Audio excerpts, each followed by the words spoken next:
Air Stories. Alors bonjour, moi c'est Aude Mireille-Recano et je suis infirmière spécialisée en tricologie.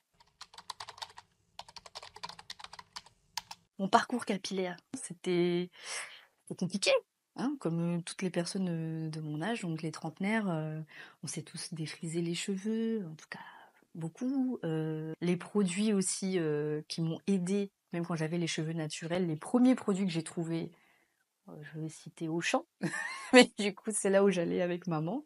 Et effectivement, les premiers produits que j'ai achetés et qui m'ont aidé, c'était la marque Activia. C'est la seule d'ailleurs qui était là pour les cheveux frisés et les cheveux crépus, parce que c'était la seule marque qui était dense et qui pouvait justement me permettre d'avoir une bonne routine. Et puis à mes 12 ans, j'ai commencé à lisser mes cheveux, 14 ans, premier défrisage, et puis après, on appelle ça une dysmorphobie, et donc je m'aimais plus du tout avec mes cheveux naturels. J'arrivais même plus à me voir avec mes cheveux naturels. Donc c'était lisse tout le temps. Même pour sortir une poubelle, il fallait que mes cheveux soient lisses, parce que les voisins ne devaient pas me voir avec mes cheveux naturels. Mais je les ai aimés à mes 22 ans, plus ou moins, quand j'ai rencontré mon mari. Parce que oui, effectivement, les parents nous disent souvent qu'on a des cheveux qui sont beaux. En tout cas, pour ma part, c'était ça. Mais on les écoute pas beaucoup. Et du coup, on écoute effectivement les copains et tout ça. Et puis tes copains ils te disent toujours, mais ils sont pas beaux, ils sont secs, ils sont volumineux. À ce moment-là, le volume, c'était pas du tout ce qui plaisait, hein. Il fallait que ça soit lissage bien raide, moins de volume, mieux c'était. Et donc, du coup, je rentrais pas du tout dans ces codes-là, et donc je n'avais pas du tout d'estime pour moi. Je m'aimais pas du tout. Je faisais le maximum possible pour ressembler à une personne que je n'étais pas du tout. Et puis c'est quand j'ai rencontré mon mari qui m'a dit est-ce que tu n'arrêterais pas d'arrêter de faire attention au regard des autres et puis à t'aimer comme t'es au naturel. Regarde, quand tu laves tes cheveux, t'es magnifique. Pourquoi tu laisses pas tes cheveux naturels comme ça? Et donc j'ai laissé mes cheveux naturels. Et puis c'est ma cousine qui, elle, du coup, est camerounaise burundaise. Et elle avait ses cheveux naturels depuis des années.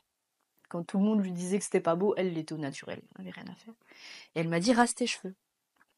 Coupe-les. Coupe tout. Tout ce qui a abîmé, tu coupes, tu coupes. Et j'ai fait un big shop. Donc j'ai coupé tous mes cheveux. Et j'assumais pas du tout d'avoir les cheveux courts. Et donc j'ai refait des tissages. J'ai fait des tissages sur tissages sur tissages. Personne ne devait voir mes cheveux courts. Et puis en fait, quand j'ai eu mes cheveux jusqu'ici, j'ai commencé à en prendre soin. Et quand j'ai voulu vraiment en prendre soin, je me suis dit, ok, si tu commences à prendre soin de tes cheveux, tu vas faire le maximum pour que ça soit la top routine. Donc j'ai commencé à faire des recherches, il n'y avait rien.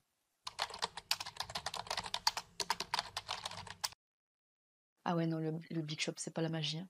Non, non, non, justement, c'est waouh. Justement, c'est pour ça que la transition, je trouve qu'il faut la faire accompagner. C'est très dur.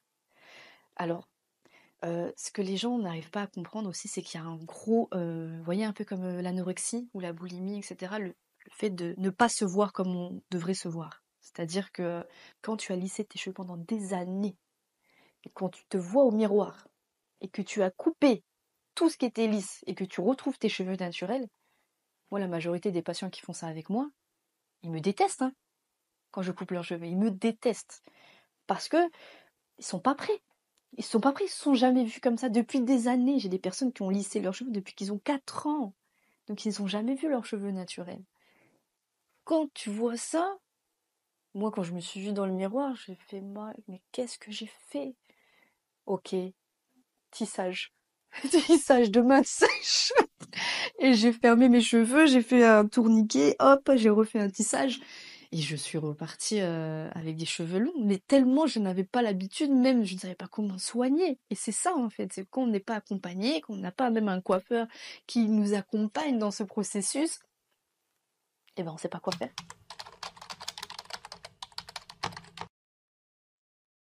C'est vraiment du cas par cas. Euh, le processus psychologique de l'enfant, de l'adulte, que ce soit un homme ou une femme, ça part vraiment de plusieurs processus psychologiques. C'est eu un décès, c'est eu une grossesse, son premier enfant. L'enfant, par exemple, c'est souvent c'est l'école. Quel moment il est à l'école? C'est-à-dire il est en primaire, il est en secondaire. C'est différent en fait. Il y a différents moments de leur vie Et puis surtout, et ça c'est très récurrent, j'ai beaucoup d'enfants qui me disent que c'est leurs propres parents qui n'ont pas accepté leurs cheveux.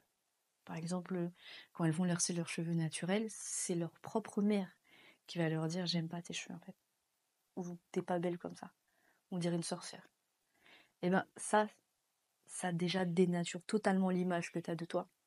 Et ça c'est une cause qui revient très régulièrement. Après c'est le fait aussi, c'est l'incapacité de s'occuper de ses cheveux, des cheveux de son enfant, parce que nous-mêmes, on ne sait pas s'occuper de ses cheveux naturels. Puis après, effectivement, chez les adultes, par exemple, le côté professionnel. Il y a des gens qui me disent, ok, là, tu vas me faire une coiffure protectrice ou des locks jusqu'en bas et tout ça. Et quand elles vont venir, elles vont faire leur coiffure, un soin en fait, sur leurs cheveux naturels pour garder l'hydratation le plus longtemps possible, elles vont me dire, mais je peux pas aller comme ça au boulot. Et en fait, ça, c'est un gros problème. La représentation professionnelle, c'est très compliqué. Alors soit ça va être le sujet numéro 1 à la cafette. Ah, regarde, Joséphine, elle a changé ses cheveux. C'est un sujet, gros sujet numéro 1. Et puis donner son avis. Les gens, ils se permettent de donner leur avis très facilement. Ah, je préférais tes cheveux, Lisa. Oh, non, je préférais avec les tresses. Qu'est-ce que t'as fait là, tes cheveux? Mais attendez, est-ce que moi je te demande comment t'es coiffée ou si ça te va ou pas? Moi, le nombre de personnes qui se sont permis d'aller mettre leurs mains sur mes cheveux quand j'avais mes cheveux détachés, mais jusque il y a quelques mois, les gens ils font ça tout le temps, hein. Tout le temps. Les gens se rendent pas compte à quel point les gens font ça. Alors, comment j'ai réagi quand on me touche les cheveux? Eh ben, il y a plusieurs réactions. C'est vraiment comment la personne va me toucher les cheveux. Alors, une fois, on est venu me faire ça quand j'étais en train de réanimer quelqu'un. Donc, j'étais avec mes poches en train de courir dans le couloir. Je m'en vais réanimer la personne.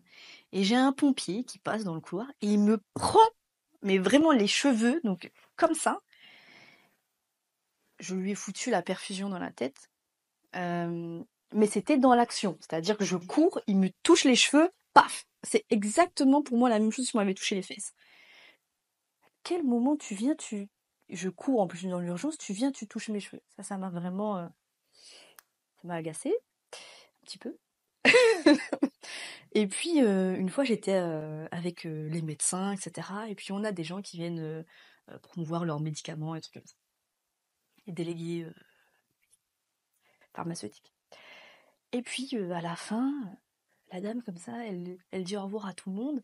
Puis, à tous les médecins, je commençais déjà à y rocher. Donc, j'avais déjà ce principe de s'accepter soi-même et tout ça. Et la femme vient me toucher les cheveux, mais elle me parle comme ça. Donc, elle continue à parler, puis elle dit « Oh, c'est agréable, on dirait un petit nuage. » Et en fait,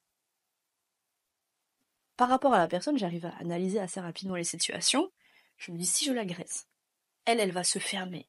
Et ça, c'est très important à reconnaître parce qu'il y a des personnes, ça va pas leur faire un effet bienveillant. C'est-à-dire que si je l'agresse, elle va se fermer, elle va même pas comprendre ce que je lui dis derrière. Alors que si je lui dis, je la mets à ma place, et je lui dis, écoutez, si là je touche vos cheveux, et je continue à vous parler en vous malaxant le crâne, vous le prenez comment? J'attends que ce soit elle qui me réponde. Parce que quand c'est elle qui répond, finalement, moi, j'ai rien fait. Je l'ai même pas agressée. Elle va se rendre compte de sa maladresse toute seule. Et ça, c'est ce qu'il faut faire la majorité du temps. Parce que du coup, il n'y a aucun moyen de m'attaquer moi. Parce que souvent, c'est ça le problème. On attaque la personne qui a crié. C'est elle qu'on voit. Et donc, effectivement, les médecins, ils m'ont tous regardé en disant « Oh mon Dieu, comment elle va réagir ?» Ils pensaient tous que j'allais l'enchaîner, tous, que j'allais crier et tout. Je dis non, ça sert à rien, parce que je pense que cette personne-là ne sait vraiment pas que c'est pas à faire, en fait. Et donc, je veux juste lui expliquer pour qu'elle comprenne.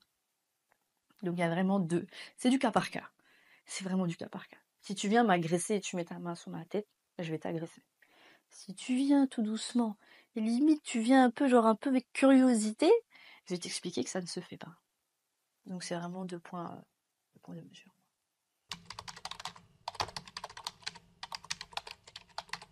Alors, est-ce que je prends plaisir à faire ma routine capillaire? Bah oui. En fait, elle est assez simple. Elle est bah, quand je parle des étapes, elle paraît longue, mais en fait, finalement, si tu utilises les bons produits aussi, les bons démêlants, c'est assez rapide. Moi, je me démêle les cheveux, genre, en 3 minutes. Genre, vraiment, 3 minutes, c'est fait. Et je prends pas beaucoup de temps, finalement. Parce que, en fait, tous mes produits sont mis les uns après les autres de façon assez rapide. Et en fait, quand tu soignes tes cheveux régulièrement, ils ont comme une mémoire. Donc, en fait, ils s'assouplissent très vite. C'est justement si tu laisses tes cheveux se détériorer, alors oui, ta routine va être beaucoup plus longue. Mais en plus, ma routine, je la fais pas souvent. Je la fais une fois par semaine. Des fois, je la fais 2 fois par semaine. Ça dépend si je sens que... Ça dépend de où je me trouve, si je suis dans la... Enfin, voilà. En été, avec la mer, etc. Ça dépend des saisons, en fait. Ben, en fait, tout simplement parce qu'Active Long a suivi mon parcours. C'est-à-dire que au moment où je me défrisais les cheveux, Active Long était là. Avant même que je me défrise les cheveux, quand j'étais toute petite, Active Long était là. Et même maintenant, en fait, dans mon parcours où justement je vais plus m'axer sur les besoins vraiment fondamentaux que les gens ont, bah Activilong aussi le fait en fait. Et en fait, cette marque, pour moi, elle a été aussi importante parce que c'est une des premières marques à avoir été faite aussi par une personne des Dom-Tom. Et elle a aussi compris les besoins en fait des femmes à ce moment-là. C'est-à-dire qu'elle a grandi avec eux. Elle a changé toute sa conception avec nous. C'est comme si elle a quasiment, j'ai l'impression que même cette marque a mon âge, parce qu'elle a changé en même temps que mon parcours. Et moi-même, je me disais, mais est-ce que Activilong est toujours au parcours que j'ai eu quand j'étais ado et que je me défrisais les cheveux? Et puis en fait, quand j'ai revu cette marque, je me suis dit, mais en fait, elle a tout compris. Elle s'est remise au goût du jour, elle a tout refait, ses packaging, etc. Même les stories, les personnes qui témoignent, elle favorise aussi, en fait, les gens à revenir au naturel. Et donc c'est pour ça que je me suis dit, mais oui, viens raconter ton histoire ici. Ouais. Alors la phrase que je dis souvent et qui est super importante pour moi, c'est apprenez à aimer ce qu'on vous a donné à votre naissance.